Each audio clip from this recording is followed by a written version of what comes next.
A wild minute 14 left on the clock. That's how Sean Payton ended practice. Did Bo Nix score? Did Jarrett Stidham score? Controversy here at Broncos training camp. Day 17 plus, we're breaking down Kay Adams' great interview with Sean Payton and what it means for the team. I've got my guy James Palmer rocking and rolling with me on the DNVR Broncos podcast starting now.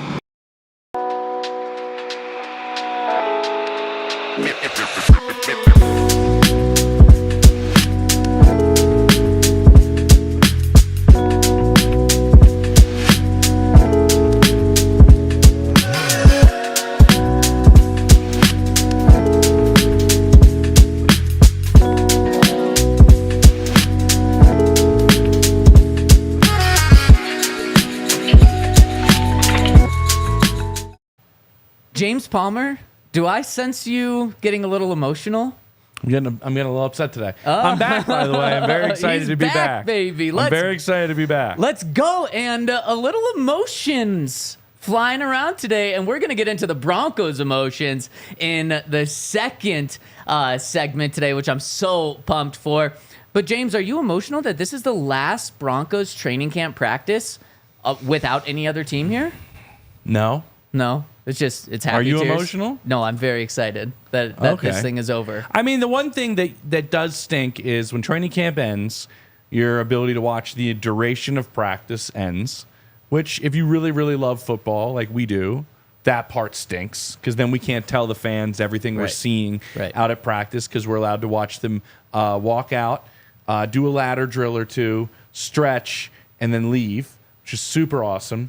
Unless, there's like no news that comes out of it outside of the day we were all standing there and Emmanuel Sanders blew out his Achilles within the first 5 seconds of practice. Yep. Not much ever happens during that time. Nothing good can come from that time. Yeah, you don't really see anything. There's no bombs that can be thrown. Yeah, so that part injuries. stinks. Not getting a chance to watch practice. Sorry, I'm doing some tweeting while we're on here. Because that's another reason why you might be getting emotional, James. Tweets been in drafts for like 3 days. In Broncos country, getting emotional. Just minutes before we started this show, Justin Simmons is signing not with the Denver Broncos. He's signing with the Atlanta Falcons. James, tell us about this. This is the people in Atlanta did not want him. I think I said this on here. They didn't want him to leave. Was that on here? That was to me before the show at training camp earlier today. Yeah. It all gets blended. Well, yeah, I can't remember where I was, but I forget who I was on with, but I was like, You're a busy man. The plan was for him not to get out of Atlanta. My understanding is I think they needed to get Judon's trade situation done. This was pretty much done, but to get this ironed out, obviously took it. But it's really been known down in Atlanta for probably 48 hours. This probably becomes, in terms of football IQ, the smartest safety duo in the NFL. I'm not sure if there's a close second. Jesse Bates I've talked to him so much, a football genius. Justin is a football genius. They're going to have a lot of knowledge in terms of what offenses are running on the back end of that Atlanta Falcons secondary. I'm excited, and we can get excited because this is the NFC, right? It's not the AFC. Right. Justin, I think, has a very realistic chance of getting into the postseason for the first time in his career because I think the Falcons should win the division. They got to be. They have the talent to win the division. So if this is an opportunity for him, 1 year, 7.5 guaranteed, up an $8 million deal, but up to 7.5 of it's guaranteed, and an opportunity to, I think, get to the postseason for the first time in his career for a guy who deserves to. Okay, I'm feeling better. My emotions are now happy. I think Broncos country is a little better. Here? No, I just think, and you're right. This is for Broncos country, a lot of people, especially when Brandon Jones got hurt, when the Broncos cut Caden Stearns, James, a lot of Broncos country was hopeful that maybe this meant Justin Simmons was returning. We knew this entire time Justin Simmons was not going to be returning here. But you're right. Thank goodness it's not the Chiefs, because I think that's the one that would have crushed Broncos country. I don't think he was going to the Raiders or the Chargers. It was really the Chiefs that people were concerned about. And so that's good that he's going to an NFC team. Kind of stinks that he will make the playoffs, but with Kirk at the helm with the Falcons, will, but I think he will. Have a good chance. They won't win a playoff game though, so that's unfortunate. Wow. I mean, that's just what we have 12 years of Kirk Cousins. Exactly what he does makes the playoffs and maybe then loses. Michael Penix will be the quarterback by the time what a disaster! I don't know. That would only happen if something happens to Kirk Cousins. Right. We're not hoping for that. But James, this does mean rookie quarterback. This does mean that another interesting game is added on the Broncos schedule for Sean Payton. Now, obviously, it'll be really cool to have Justin Simmons back. It'll be weird seeing him. And I assume he's going to wear 31, but I don't know if that jersey's open. And a Falcons jersey, that'll be weird. But the Falcons come here week 11 into Denver. So it'll be cool to welcome Justin back. But, James, this is also going to be one. We heard it last year with Sean Payton in training camp saying Nathaniel Hackett had one of the worst coaching jobs in NFL history. And then he comes to town, and it's like, oh, man, I thought there was no chance the Broncos lose that game, especially when Aaron Rodgers gets hurt in the first game. Well, Zach Wilson comes and beats him. I was some Jets locker room. I was in it. Oh, and you said it was they were happy about it. Yeah, to there's say a lot of the words least. you can't report from the locker room. On this podcast, you could. Yeah, maybe. I'm not sure. So you had that. That was not a good look for Sean Payton. Week 2 of this year is going to be huge if Russell Wilson is playing and starting in that game. That's going to be massive. From everything that Sean has said about Russell Wilson, obviously taking on the biggest cap hit in NFL history, double to move on from Russ, then going and getting a rookie quarterback. That one's huge. And then in terms of the way Sean Payton has phrased things, especially over this past month in training camp, he has never said Justin's name, but he has made a point to emphasize time and time again, man, this safety room is a lot younger. I really like the competition. It almost feels like we're in a better spot now. It's interesting, especially with Justin, who leads the NFL in interceptions since being drafted by the Broncos in 2016. He's going to be going up against a rookie quarterback in week 11. Those are the type of safeties I wouldn't want to play against as a rookie quarterback. Yeah. Seriously. Like, you do not want to play unbelievably intelligent members of the secondary. Like, it just makes your life really hard. It's a big part of your maturation process and growing and playing in that first year. These are the things, when we talk on here constantly about the mental aspect of the game, this is the chess match that you're learning about that you just did not have in college. Yeah. It didn't exist. There was a handful of players in college football that, like, played the game mentally like a lot of the guys play. Actually, Surtain was one of them. Like, that was always an interesting conversation. When I go down to Tuscaloosa, it was like Nick Saban would ask Pat, like, what would be your game plan for this team? Nick doesn't do that to many people. No, he doesn't. And Pat would usually give him his game plan, to my understanding, and Nick would usually be like, yeah, that's pretty much what we're going to do. Like, that's how smart Pat is. And so there's very few players like that at the college level. This is going to be part of Bo Nix's rookie season that we're all expecting him to be the starter for, is going against players like that, going against players in the secondary that have IQs that are just, they know everything about football. They know how to bait you. They know how to, make you make decisions you didn't think you were going to make you look at parts of the field that you thought were open, but they're not. All of those things. That's why players like that are why, Jesse Bates included, to say to both of them, like, that's why heads spin as rookie quarterbacks, because of players like that. And we heard PJ Locke about 2 weeks ago say Bo Nix is playing games with us as safety, so we're trying to play games back in terms of his eyes, where he's looking on the field. That'll be quite a game to play with Justin Simmons and Jesse Bates, like you said. And in Week 11, maybe Bo has seen enough defenses at that point. He's going to have a lot. That's going to be the fun part, and that's the fun part about a rookie season, because it's like, this is Week 11. How much have you learned and banked? Yeah. How many things did you see that you've never seen before? And this is what separates good to great young quarterbacks. When you have the ability to see these things for the first time and go, I've never seen that before. Yeah. And then bank it and keep it. And then when you see it again, you know how to beat it. Yep. That's that growth.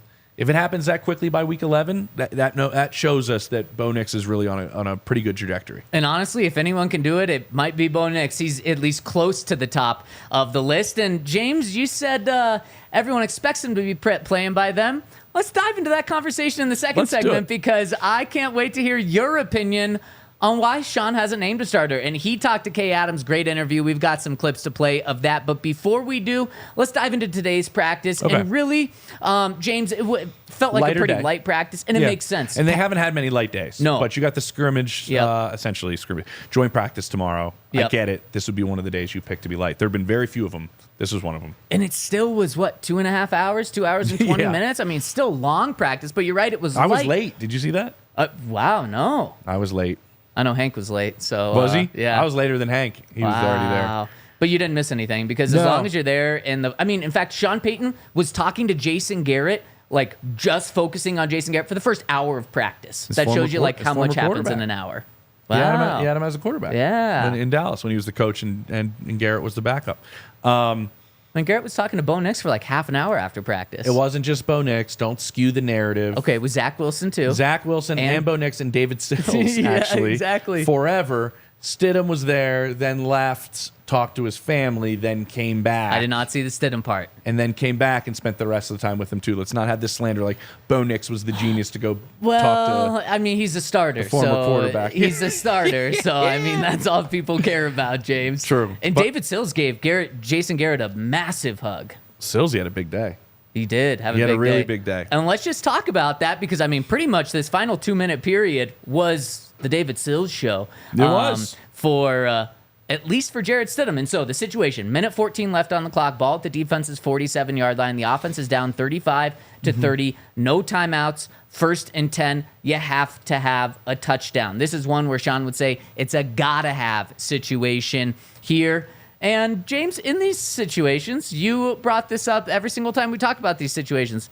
How does Jarrett Stidham start these situations? He likes to take a shot. Why does he like to take a shot? This was a teachable moment for you. Let's see if you bank the information on this show, Zach, and you remember it for later dates. Why does he usually take a shot or in those early situations? Because defenses aren't ready for the shot.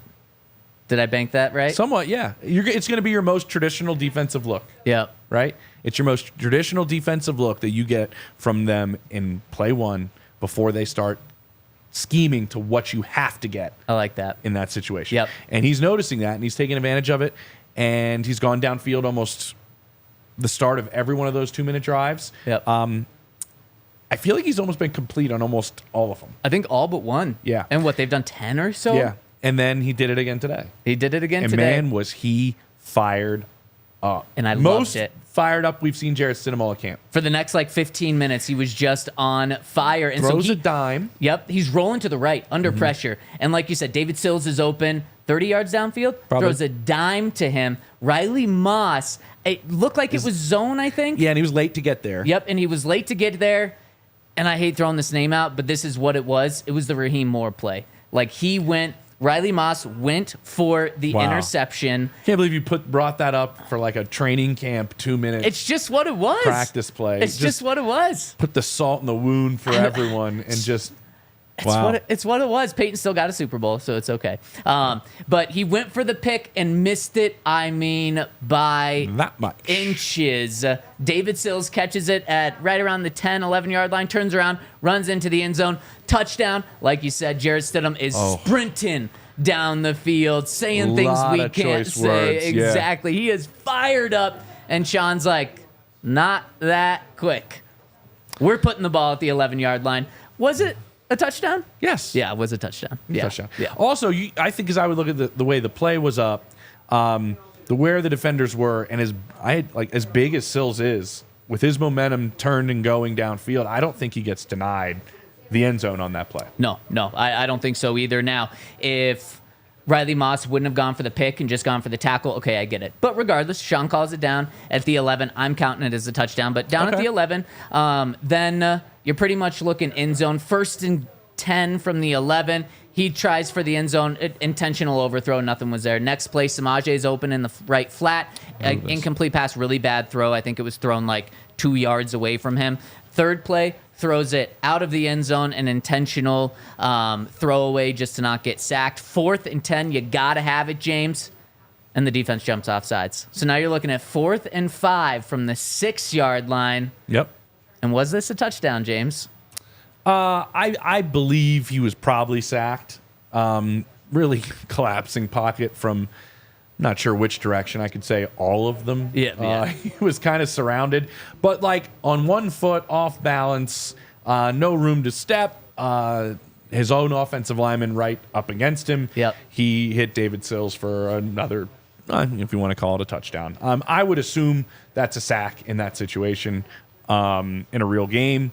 But he ends up, the plays continue, and he throws a another touchdown to David Sills. Yeah, and that's why I say maybe we just call it one touchdown for him on that because I think the first one was a touchdown. Baron Browning was the one who I think the one that actually pushed the right tackle into Jarrett Stidham as he's throwing. I think that's a sack in a game. It came up the middle, too. I mean, he really had nowhere to go.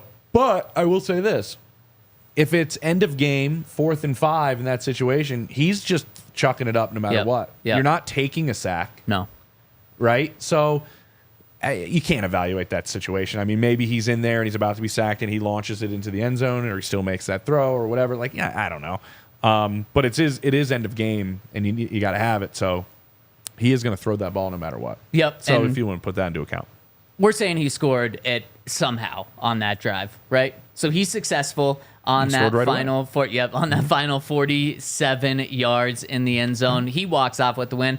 Does Bo Nix do the same? Let's go through his 47-yard drive, or was a 47-yard drive, after I give a shout out to our friends. I'm going to find my notes over at Shady Rays, where over at Shady Rays, you're going to get 35% off by using the code DNVR. And the great thing about Shady Rays is even if you don't have a code, they're already very affordably priced. And that's what I love about Shady Rays. Plus, you get that 35% off on top of their great prices by using the code DNVR over at shadyrays.com. And the great thing about Shady Rays, another great thing about Shady Rays, is they have hundreds of different types of glasses. So they have something for everyone. In fact, they got multiple pairs for every single person, whether you're going for the sport athletic look, the wear sunglasses at night look, the wear sunglasses at training camp to see look, or you're looking to hit the slopes this winter. Shady Rays even has ski goggles for you. So I'll have to check those out. Oh, you got to. They're also affordably priced, too. And, of course, everything they have is polarized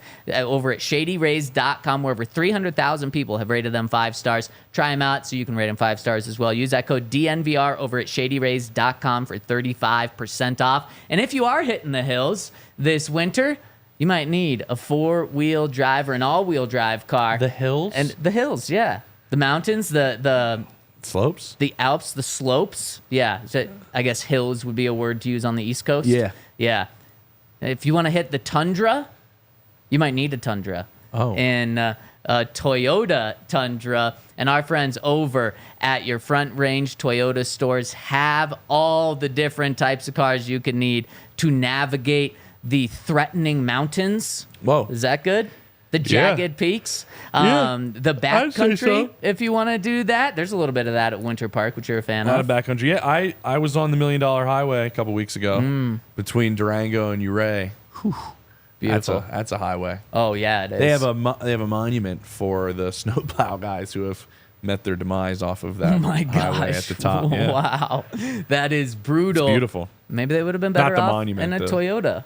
The Toyota peaks. kept you on there. Yeah. Hopefully the monument's good, too. It's nice. Yeah. And if you want to go up to Ouray, get yourself a Toyota, where you can get one at your local Front Range Toyota stores at a location near you. AutoNation Toyota, Arapahoe and Centennial, Corwin Toyota in Boulder, Groove Toyota in Littleton, Mountain States Toyota in Denver, Stevenson Toyota East in Aurora, and Stevenson Toyota West in Lakewood. Toyota, the official automotive partner of the NFL and the official vehicle of DNVR. Okay, James, let's jump into the same situation for Bo Nix. And he does it a little different way in pretty much all of these scenarios. He's not looking to go deep at first. No, actually, he should have been picked off on the first play, but Cody Barton dropped it. He threw it directly into his hands on the first play of his 2-minute go. Was it like a quick out that he tried to do? No, it was actually like Barton's. It wasn't really like an out. It was like just off the edge of the line. Like he didn't really have to move a whole lot. It just went right to him. And he dropped it.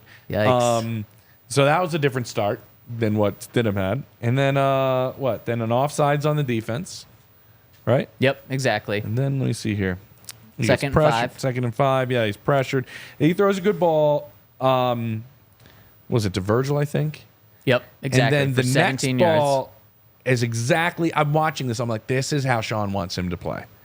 It was drop back, set his feet, throws a dart on an out to the sideline, get out of bounds, don't have to use a timeout, move the sticks down the field. I think that went to Batty, I think. Yep. Right? Good route, really good throw. That was like, that's what you want in the 2-minute. Like, to me, that was like, that's an NFL quarterback playing well. Yep. That went exactly as Sean probably would have wanted it to go. And then what do? We get down to the 2-yard line. Yep. Right? First and goal from like the 13, I want to say. 7. First and goal from the Yep. Yeah. And hits an out. Yep. Just short of the goal line, but it does get out of bounds. Yep. Who was it? Another good play. Philip Dorsett. Yep. Gets his both feet in, slides out. So now they have from the 2. Yep. There they are. And he hits, it was in the chat right here. It was like, every day I'm hearing the names Sills and Batty. Yep.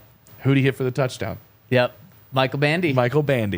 Yep, exactly. So both of those guys, good Bandy touchdowns. and Sills every day, apparently, according to the chat. Yeah. And James, the bummer for those two guys is they might have the most production in training camp, and they're not going to make the team. And like for them, what more could you do? They're doing well.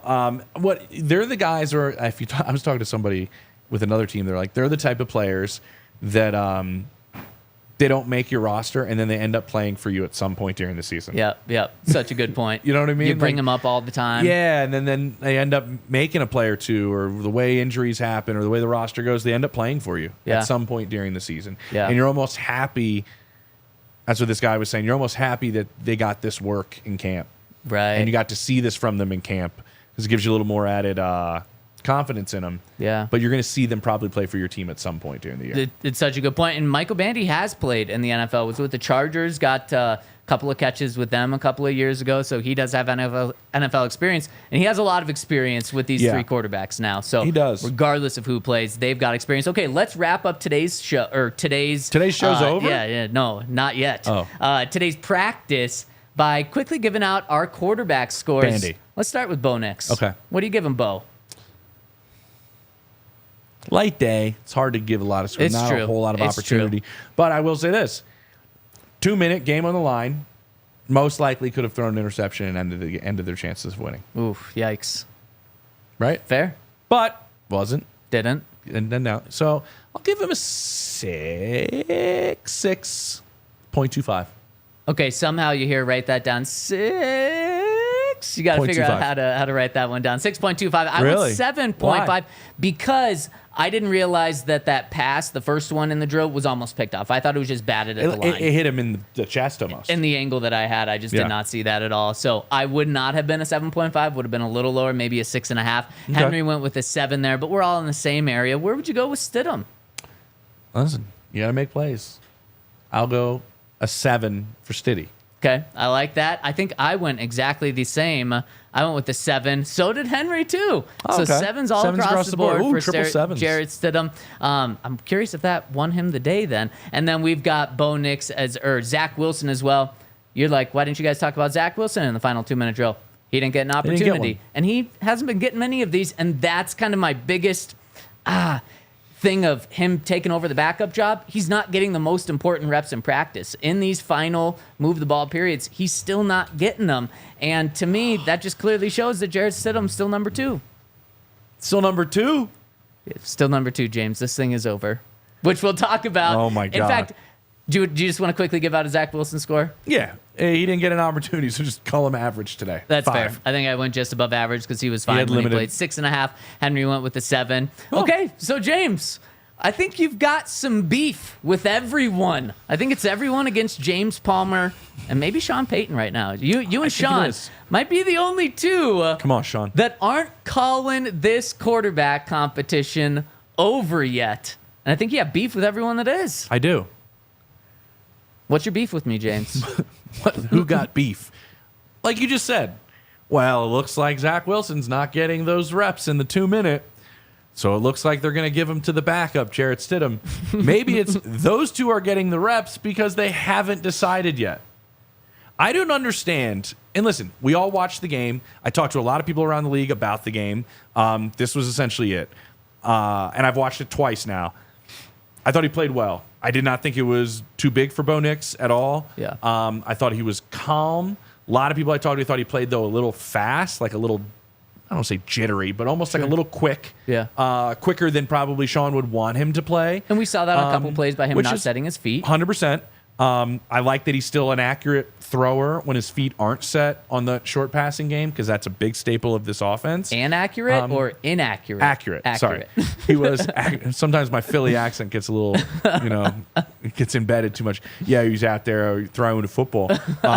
And so I think there's a lot to really like about that performance. I think if you're going to ask Sean to nitpick it, I think there's a lot of things that he wants him to work on, for sure. Still kind of retreating, still kind of the feet not really being set when they probably could have been. Like, we can compliment him on saying, like, feet aren't set, like, still extremely accurate in the short passing game. Well, did his feet have to not be set? Right. You know what I mean? No, there were for sure Sean's going to say, times. no, Yeah. they probably should have been set. It should have been in the structure of the offense. Yep. A lot of those plays were not made, and he still made the plays, so that's the number one thing.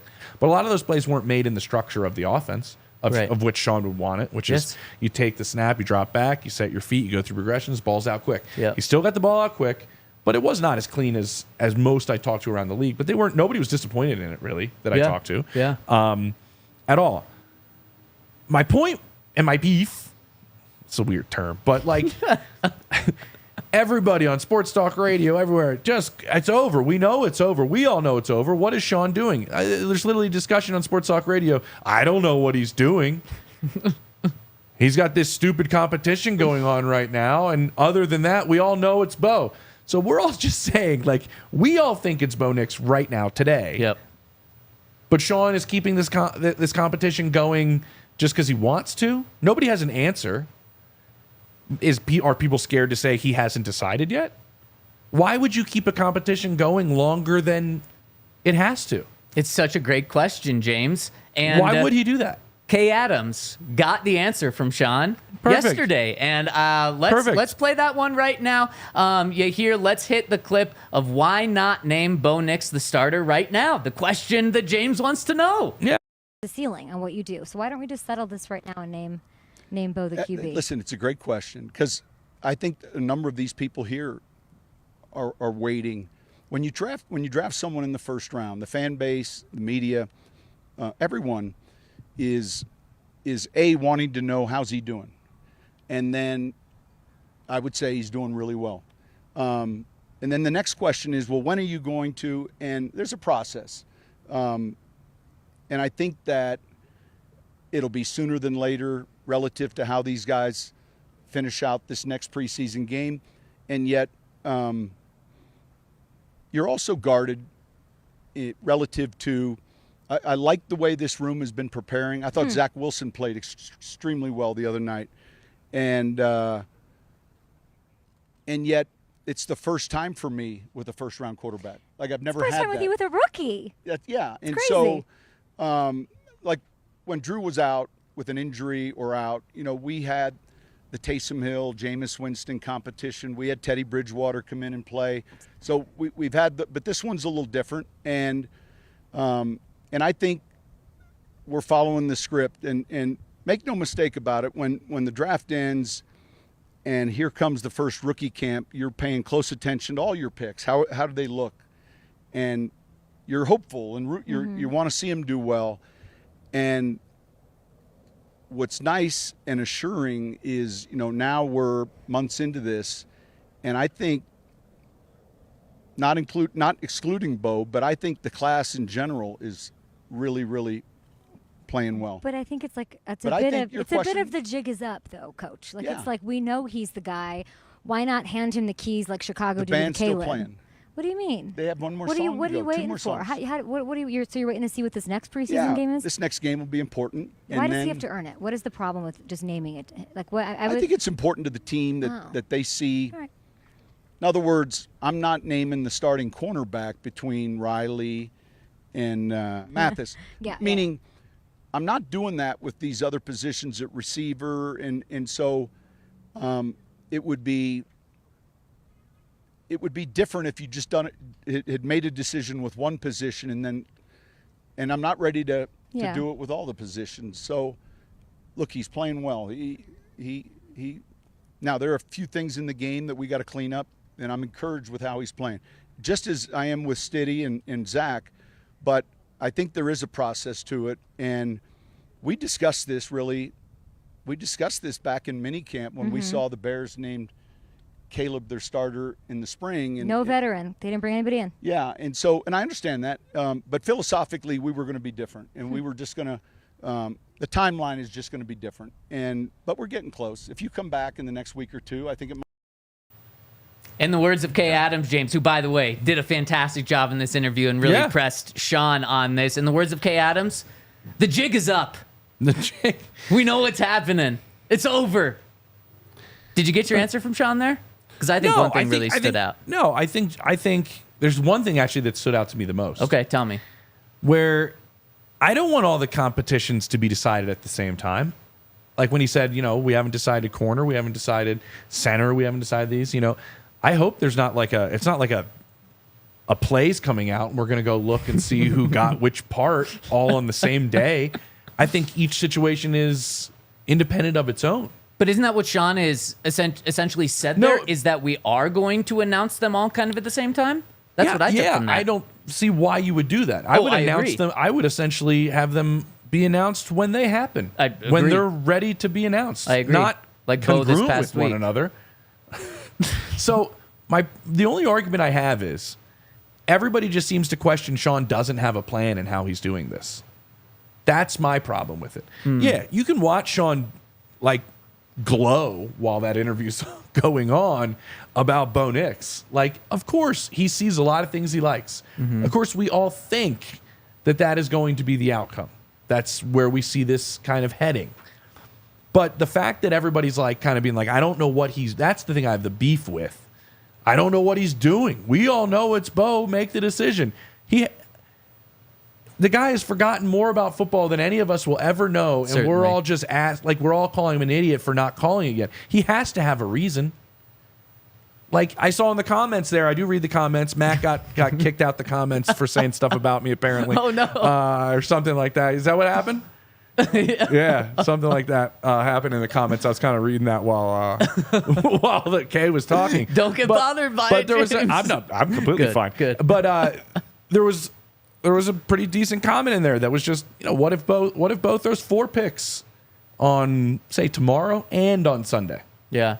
And Stidham lights it up. Mm-hmm. Is it going to be all right, let's make the call? If they made the call on Thursday. Right. You know what I mean? I think all of it is coming into account for Sean. Do we all think that's probably what's going to happen with Bo Nix being named the starter? Yes, we all assume that. Right. But the fact that everyone keeps trashing the coach for handling this the way he is, there's a plan in place. Yep. And we've talked at length on here about don't call it too early and don't let it drag. Right. I don't think we're dragging yet. Do you? You feel like we're dragging. You think it's decided. 1 week, dragging 1 week, but I don't think it's that big of a deal because what Sean did, the way he set up practices this week, all that dragging it 1 week does is give Bo one less day with the starters when instead he got second team reps. He got first team reps yesterday. He's going to get first team reps tomorrow. He's going to get first team reps on Sunday. So, James, I think it is dragging, but the cost of it is very minimal. So I'm not up in arms about this. I don't think it's dragging because I believe when we started this endeavor here during training camp, Zach, of just having so much fun up here with one another. What did I say at the very beginning? No, it's still fun. I wish Matt would come back, but it's still fun. What did we say at the beginning? What did I say at the beginning? I think this decision is going to be made after the second preseason game. Exactly. So I don't think we're really dragging, considering that's kind of the buzz I had heard about when they were hoping to make this decision. Yep. Seems like they're right on track. I'm not sure why everybody's ripping Sean Payton apart. And here's exactly why is it was a preset plan going in is we're going to make this decision. We're going to make Bo the starter come right after that second preseason game. And so I think just after his huge performance, which also, by the way, and we've given on the show plenty of credit to Zach Wilson and Jarrett Stidham. I think they all played well. I totally agree. They all had good games. It's unfortunate that Jarrett Stidham's teammates let him down as much as they did, from the penalties to the drops to the interception that led to a drop, really let him down. But after that performance, you could change the plan a little bit, but again, it doesn't impact it that much. Instead, Bo Nix got second-team reps today instead of getting first-team reps. That's really the only difference there. And one of the things that we've also said, James, and I still think that next Wednesday it's publicly announced that he has been named the starting quarterback, and they've told the team in a team meeting that's exactly how I think it's going to go down. But there's one other thing he said, and it's something we've talked about a lot on here.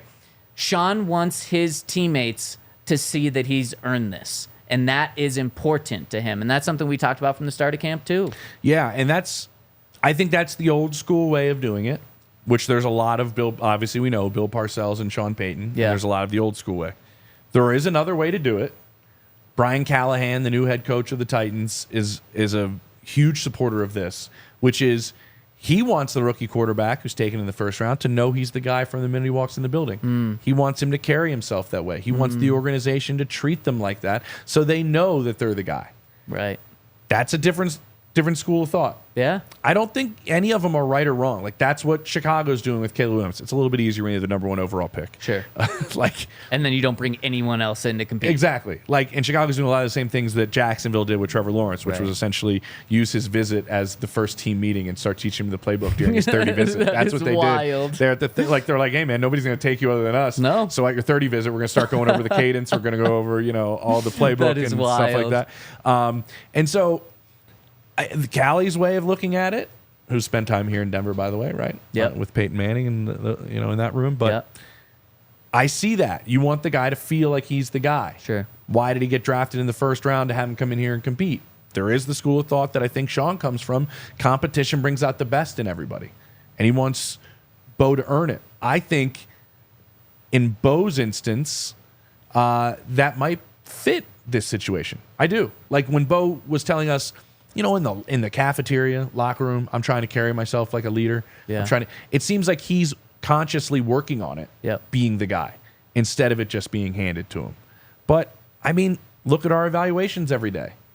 It's not like he's blowing the doors off of Jarrett Stidham. No. But as long as it was close, he is blowing the doors off of him. And in my book... What do you mean? Like, it's close, he's going to get the job? Yeah. Is what you're saying. Yeah, exactly. And so it really had to be Jarrett Stidham blown away from Bo in order for him to be the starter. And so because it's even close, it's over, in my opinion. But James, you've solved the quarterback mystery that everyone in the NFL is still looking for the answers for. Sit him or play him, year one. Sit him or play him, and I want you to tell me what the solution is after I give a shout out to our friends over at UC Health. And James, you know Coach Prime? I do. Do you know Chief Motivation Officer Coach Prime? Not personally. Well, let me tell you about him, because Coach Prime is the Chief Motivation Officer Prime over at UC Health. Each Prime persona breaks down how to dive into the areas of Ready, Set, Co's mindset with UC Health. And of course, the other personalities is Nutrition Prime, Exercise Prime, Sleep Prime, Mindfulness Prime, and all 5 of these are here to help motivate you and inspire you. And all you have to do is sign up to join with UC Health's Ready, Set, Co Challenge. Click the link in our description in the show notes of this podcast on YouTube and on the podcast, or go to uchealth.org/readysetco to help you be your healthiest self and help make Colorado the healthiest state in the United States, where it should be. So go to uchealth.org/readysetco to join up. And also, I got to give a shout out to our friends over at Red Hawk Roofing, where they really are our friends. They've been part of the DNVR community for a long time now. They've supported us, and now we're supporting them over at Red Hawk Roofing, where if you need a new roof, whether it's due to hail, you're building a new house, or it's just old, our friends over at Red Hawk Roofing can help you with that. They've got quality materials, decades of experience, quick response time. They're Colorado's best estimators and contractors. They're huge DNVR supporters. They've got free no-obligation roof and property inspections, free in-depth photo reports for all of your inspections, and hail season is here. So don't wait, because they will upgrade your roof to a hail resistant shingle for free. So give them a call over at 720-771-8921. Make sure to tell them that DNVR sent you, or check them out over at redhawkroofing.com. That's redhawkroofing.com, or give them a call at 720-771-8921. All right, Mr. Palmer, give me the insight. My neighborhood got trashed with the hail. Man, every house is just getting a new roof. Oof. Everybody. Were you safe? I'm scared to go up there. No, we did okay. My wife's car got destroyed. Oh no. Yeah, so we had to get a rental while that got fixed. Okay. But the rental places got waxed. Oh no. So the only car they could give us was a Porsche. Whoa. So okay. we got a Porsche rental while my wife's Subaru was getting fixed. That's not too bad. They can take their time with that one, right? Yeah, it was awesome. Yeah, I was like, hey, guys, if you got more work to do, we're cool keeping this car longer if we have to.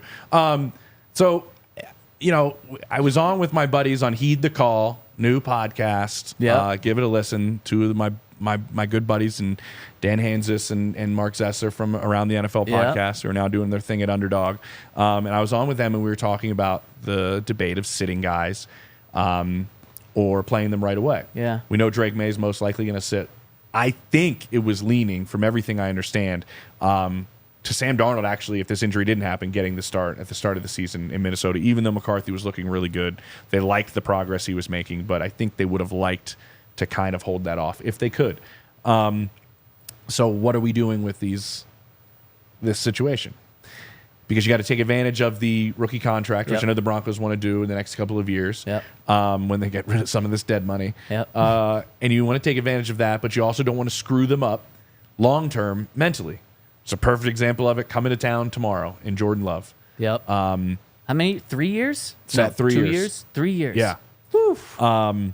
But also, he had a great conversation with my buddy Albert Breer about, remember he played that game against the Chiefs? And they threw all these zero blitzes at him, and he got destroyed. And he's like, if I was playing the next week, I'm not sure how I would have bounced back from that. But it was only a spot deal.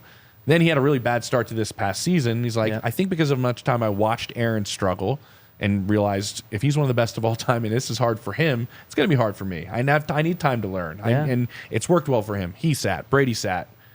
Mahomes sat. A lot of guys have sat. But then you want to play him right away. I think Bo is kind of what people should do. Players should play as long in college as possible at the quarterback spot. Because of a few things. One, you're making decent money. Yeah, now you are. Yeah. You're making decent money being a top-tier college quarterback. You're getting those starts under your belt. You're coming into the NFL now much more prepared. I think we've seen Bo as a professional. That's what's blown guys away in the building, just the way he carries himself. Because of the experience in the starts. We saw his first preseason start. Like we said, head's not spinning. There's some stuff to clean up for sure, but it's not too big for him. All of these things, you have to say, obviously they're part of his makeup, and his time in college is part of that as well. Definitely. The thought would be, all right, well, now guys are coming in. I don't have time for you. Now guys are coming in older. So then that kind of takes away some of their window to make some money. People are saying that about Michael Penix, right? He's going to sit. He's already older. Coming out, he's going to sit behind Kirk Cousins. Does that hurt his?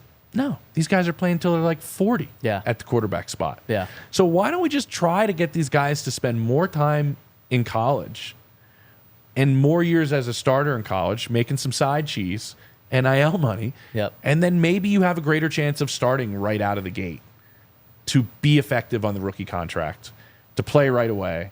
And that kind of finds that middle ground that everybody's trying to figure out between sitting or playing. I love that. I love that. You like that? I like. So Bo might be the one everybody looks at if he has a really. That's how I want to tie this back. If he has a really good rookie season, and this there's going to be mistakes. There's going to be things that are thrown at him that he's never seen before, and he bounces back the next game. I think we're all going to be looking at it going like, the 61 career starts in college probably played a part in that. Like being ready and being more mature probably played a part in that. And I believe, I don't remember where this is from, but there is a correlation to the number of starts that a first-round quarterback has in college and their success rate in the NFL. So, James, that backs you up as well. And I'm trying to think of the downside. Who loses in this scenario. I guess who would lose in this scenario is teams that need a first-round quarterback in the next couple of years. But outside of that, the quarterbacks, I would imagine, would win from this because they're still making money in college, and then they get to come out and play right away. Plus, they're probably going to be better. NFL teams probably get a better evaluation process on these quarterbacks, so they get a quarterback that they're more comfortable with being the guy instead of taking like a coin flip on a guy. There's just more information on him. Exactly, more information. That's something that Sean Payton loves about Bo. And here's the one downside, which I think is so silly, is people would say, well, now you're getting a 24-year-old rookie like the Broncos have. If you have to worry about the 2 years... Is that a bad thing? Well, because, he's not going to be with you as long. And, James, my answer to that is, if you're worrying in 18 years about how, man, you really wish you got those 2 extra years from Bo Nix because now you're only getting him to... he only played 16 years because he's 40 instead of 18 if he came out at 22. What an incredible quarterback you just got. And if you have a quarterback for 16 years... you will sign up for that with the number 1 overall pick, let alone the 12th overall pick in a draft. So I think age is just stupid. I also think it's stupid with Javonte. Like 26 years old, he might not have a 15-year career, but if you're even worrying about that, it means he had such a great career. You're right, but also like I think other positions are a little bit different because you have other options.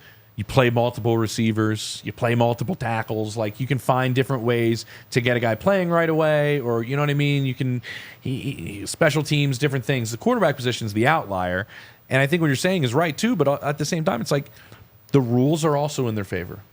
Quarterbacks don't get hit like they used to get hit. It's true. So your health wise is probably going to be in a better spot as well. You're going to probably have the ability to play longer. I just see a lot of positives into like if you could find ways to just tell these kids to stay in school quarterback wise, it probably increases your chances to start right away. I'm fascinated by this because I trust a lot of coaches around the league that are so ingrained in one camp or the other. And when you talk to them, you're like, I get it. And then you talk to this guy and you're like, you know what, I get it. Yeah. So like I'm always swayed back and forth whether they should play or not.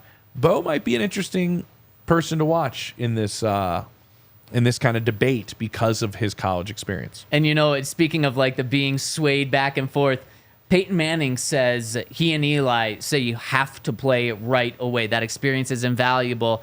And then Tom Brady says, no, sitting for me, learning behind Drew Bledsoe was incredibly valuable. You got to sit as rookie. And it's like, Mahomes okay, like which one do you want? Do you want like Mahomes and Tom Brady, or do you want Peyton Manning? Like, yeah, so there you go. That's the same thing. Like, I mean, he didn't have to, but Josh Allen played pretty much right away. It was not the plan. That wasn't the plan in Buffalo. Right, an injury threw him into playing Tyrod, that, right? Yeah, playing happened that multiple times poor to him. Tyrod. But then he ended up having to play that whole like more than the second half of the season, I believe it was, and thrown into it. But their plan was to be patient and sit him. But then they really loved the experience that he got and just kind of going out there and trying to make plays in his rookie year. So, like, I see both sides. And that's why I'm curious if anybody's going to kind of look into, like, I don't know, you're making money in college now. It used to be get out, start making some money. Don't stay. Like, well, now, I don't know, makes you better. Makes you right better. Away, out of the gate. It's Give easier. It a go. It's probably a little more fun in college too. Like, you don't need to rush. You're also getting a chance. Right now. Some of the people around the league are also saying with the NIL money and the amount of money that some of these guys are making, they're actually coming in more business savvy into the NFL, which also makes them much more mature as a person that you're dealing with in the NFL, as opposed to getting all this money thrown at you right away. And so. It's just something kind of interesting to look at, considering the rules are in their favor to keep them healthy and they can play longer.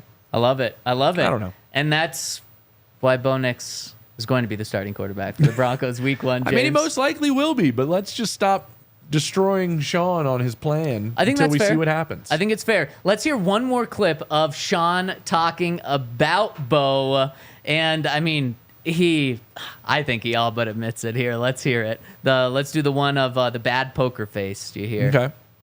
What sticks out to you? Well, I think he is to some degree. It's unusual to have someone that started 61 college games, and that's a lot. And part of that's COVID and transferring. He's married. He's they were asking me about Bailey, and he's someone who did a mission in college, and so he's older. I think Bailey's 26. Mm-hmm. So with Bo, you do feel a more experienced player. You don't feel a true rookie. And how big of an advantage is that? Because I think there's a lot of people out there who are like, 24-year-old rookie, that's not great. Yeah, I'm unconcerned with that. I mean, we've seen like some of the best quarterbacks ever play our game have their best years into their 30s. So it was more about getting it right. And look, you could take an experienced quarterback who's had 61 snaps, who's mature. That may not be good enough. We saw really, really good when we evaluated him. And for there were a lot of, hey, the underneath throws, that's the offense he's in. But, when we did all the analytics and the studies with him, we eliminated those throws in the comparison side by side to the class. And so we worked out all of these guys. We didn't get a chance to spend as much time with Caleb because I think there was an understanding of where he was going. But Jaden Daniels, Drake May, JJ, all of these guys, we were pro day visits, private workouts, private tests, where we went in and spent 2 hours. Were you right? Yeah. I mean, you famously knew Mahomes was going to be Mahomes. You wanted it in that draft. It didn't work out. You had Drew Brees. You know what greatness looks like. You have this rookie quarterback now. Have you found your Patrick Mahomes, like you said? Now that's a tough one for anyone. But I think we found a really talented player who's doing the same things that we wanted to see that we saw on college tape. He's got plenty of arm. Man, the ball comes out fast. It's hard to sack him. When you started looking at all these metrics, minus play differential, he's 6'2.5". He's got huge hands. He didn't have a fumble at Oregon. Look at your face, Coach. Yeah, so it's a bad poker face. What was the moment? I need a So much there to unpack, James. I think the first half is what we were talking about. I didn't even know we were playing that clip, but that first half is just what we were discussing. How do you feel? Pretty spot on? I feel pretty spot on. Yep, I think I do. Sean completely agrees with you. Yep. And then he talked about it too. Athletes, quarterbacks have their premier years now in their 30s. So we had a commenter in the Twitter chat saying athletes hit their peak age at 27. Quarterback's different position. Unless you are a pure running quarterback. Yeah, of course. But like Peyton Manning, Tom Brady, we see those guys have their best seasons in their 30s. There was so much in there. The poker face, he's going crazy for Bo Nix there. And then one more thing that I want to ask you. Do you think that Sean Payton believes that Bo Nix is the second best quarterback in this class? Because when he was talking, he said, look, we sat down with all these guys outside of Caleb because we knew he was going to the Bears. And we talked to Jaden. We talked to Drake. We talked to JJ. We talked to Michael. We talked to Bo. Put him through all of these tests. And at the end of the day, we came to Bo. It was almost as if he was talking as if he was the Washington Commanders with the second overall pick and not saying any excuses about like, no, he was a sixth quarterback taken, so we got the guy who was available. He was talking, and then she said, well, were you right on your evaluation about taking all these guys and stuff? And he said, yes. Does Sean believe he got the second best quarterback in this draft? Two things. Okay. One, he will never admit that, and nobody taking any of the quarterbacks outside of the Chicago Bears will ever admit that they got like their third choice. Right, that's true. Yep. No team says that about anything. Every team is like, I can't believe he fell to us. It's Come true. on. Like when I covered the Mountain West Conference, sidebar, when I covered the Mountain West Conference and I'm hearing like the coach at CSU or Wyoming or New Mexico or UNLV say, I can't believe we got this class. We got everybody we wanted. No, you didn't. Because everybody you wanted went to a Power 5 conference. Right. Went to Alabama. Like, it's all, a lot of that's lies. Like, behind closed doors, I can't believe he's off the board. That stinks. We wanted him. Yeah. Then you spin it when it happens. So, like, that's the first answer. We're never going to know. Like, we aren't. The second answer of it, though, is I think he got the guy that fits his skill set he's looking for. I think he was looking for something very specific. Every team is not looking for all of the same traits. These offenses are run very differently. Yeah. We talk about fit on here all the time. I do think he found the guy that checks a lot of boxes for what he wanted. So I do think there's that. I think he did cross some players off that he didn't like, to my understanding. Like, knowing it, yes, there's some guys that he just did not like out of that group that are in the first round. Well, let me be Kay Adams and push you. Who? Did not like JJ. And so he wasn't alone in that either. And I think there was a lot of people that were torn. That's the funny part, because a lot of people that I talked to around the league were torn on a lot of these guys. Yeah. I think teams that I spoke with are torn on almost everybody except Jaden Daniels and Caleb Williams. I think a lot of top teams two picks. loved Jaden Daniels. But I think the then Broncos it comes love down Jaden to Daniels. Yeah, I think everybody did. I think it comes down to what boxes do they check for you personally in your system and how you coach and how you run it. And I think Bo Nix checks a boatload of boxes for what Sean's looking for. I think you nailed it. You nailed it. Yeah. And that's why I think Sean has seen it and just feels so He's ready thrilled for it. about the pick, and he will be named the starter next week, in my opinion. All right, James, we got a couple minutes left, and I want to preview Sunday, and not the game, because we're going to see just as important of a practice tomorrow with joint practice with the Packers, but you're trading me in on Sunday for Aqib Talib and Chris Harris. I am. I am. That seat got a lot more, Spicy? more all-pro-y. That's true. We're doing an alt cast. Me, Aqib Talib, and Chris Harris. You can stream it on the... Do the Broncos have an app? I think I should know this. Broncos app? Broncos have an app, and I think it's also stream it there, and you can live.broncos. Yeah, and you can watch it on the Broncos website. So if you want to hear us and watch the game... It's like a Manning cast. It's like a Manning cast. The three of us are going to talk about the game. I'm going to pry them, and we know this. I covered them for a long time. They are very honest players. Oh, they were my goodness. two guys, and after games I would always go to at their lockers, because you knew Aqib and Chris were going to tell you exactly how it is and exactly what went down. They're also two of the smarter players I've ever covered in terms of football IQ. Yep. There's a reason Aqib is one of Bill Belichick's favorite just players, because he just eats, sleeps, and breathes football when he was there with the Patriots. The way these guys can break down this game, and I want to hear what they have to say about Surtain. I want to hear how they say about Bo Nix and being a top corner, and how you would try to bait him, or would he be able to fool you? What traits would make him difficult as a quarterback? All those things. What do they think about this roster as a whole? Who do they think should win the second corner spot? All that stuff. I think it's going to be pretty cool to sit there and pick their brains. We've got some special guests, too, from the Super Bowl 50 team. Two of them I know for sure are going to be joining us, I think, in the second half. So, and one of them, I think, might be able to pick the backfield apart pretty good. And that's a crowded room, right? That's a fun room to break down, that running back room. Yeah. And I think we'll have some fun talking about that as well. So I think this is going to be a blast. You could listen to us and watch the game if you don't want to listen to the telecast, but man, it's going to be super fun on Sunday. I love that. It's going to be a blast. And then, also Chris talking about Jaquan.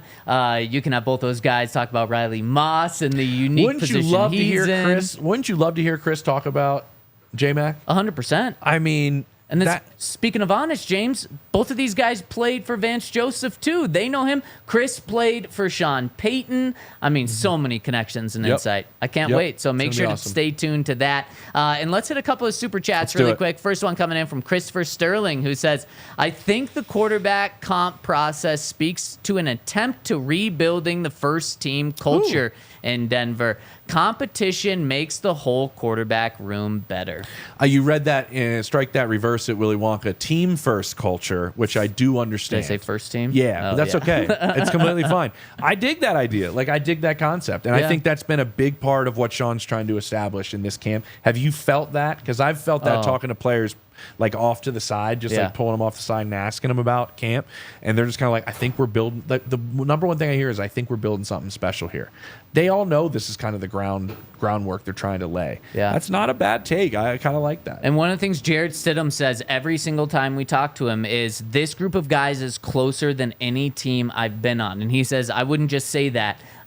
He feels it, and he's in a competition right now. That might be a time when you feel it the complete opposite. No, I'm fighting against this guy, especially the starting quarterback job with all the attention and pressure on. He knows the deck stacked against him in a sense. So I think that's pretty cool for him to acknowledge and see that. And I think he's not alone in a way a lot of these guys feel. I think this team is the sum is better than its parts for this season. I like that. And coaching is a big reason for that, led by Sean Payton. Another one from Christopher, who says, also, with injuries being so prevalent last year, getting all 3 quarterbacks confident will help in case of one going down.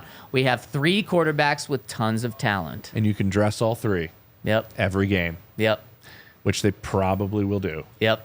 Because I think you're you allowed are right. to. Yep.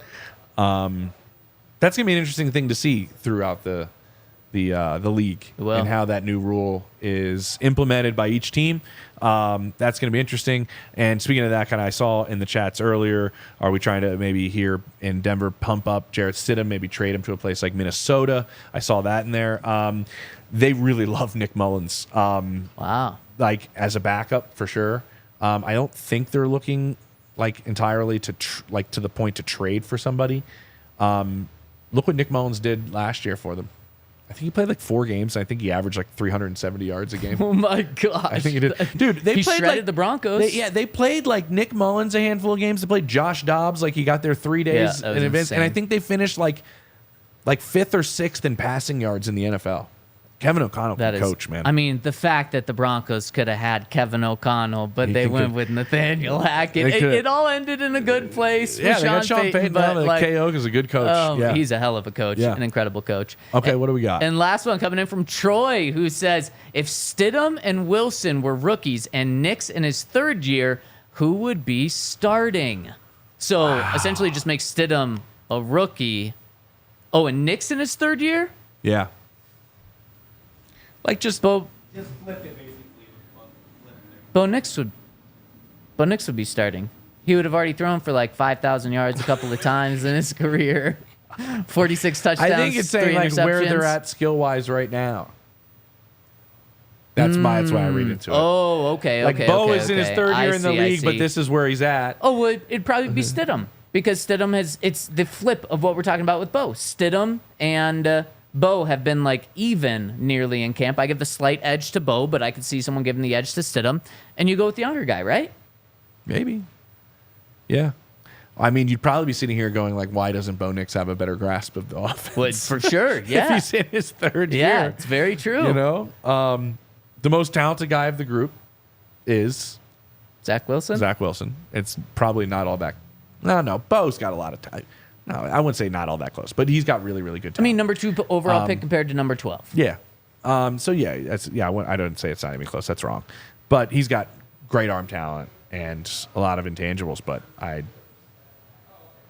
that's a crazy hypothetical. Speaking of age, it's like a Back to the Future time travel hypothetical. Seriously, you know what's crazy too, James? They're both 24 years old. Bo and Zach Wilson. That's another reason why the Broncos love Zach Wilson. That was in the... See, guys, I read these chats. I read them. Somebody brought that up in the chat. Like, what if, Zach didn't have those struggles in New York those years were in college? Yeah.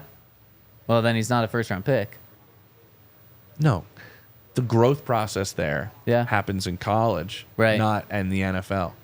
Well, then he's number 1 overall pick, I guess. I'm not saying that. I'm just saying that maybe he's a little better prepared. That was a decent point there. That's kind of what we're saying. And James, you've had a lot of great points today. We've had some points. We really appreciate you rocking and rolling with us. Joint practice tomorrow. It's going to be a big one. We're going to be back tomorrow right around 1:30. I think practice is a little shorter to break down the joint practice. You're not going to want to miss this one. Make sure to subscribe to our YouTube page. Turn on alerts so you don't miss that show. We will see you tomorrow on the DNVR Broncos Podcast. We all silly like the mayor.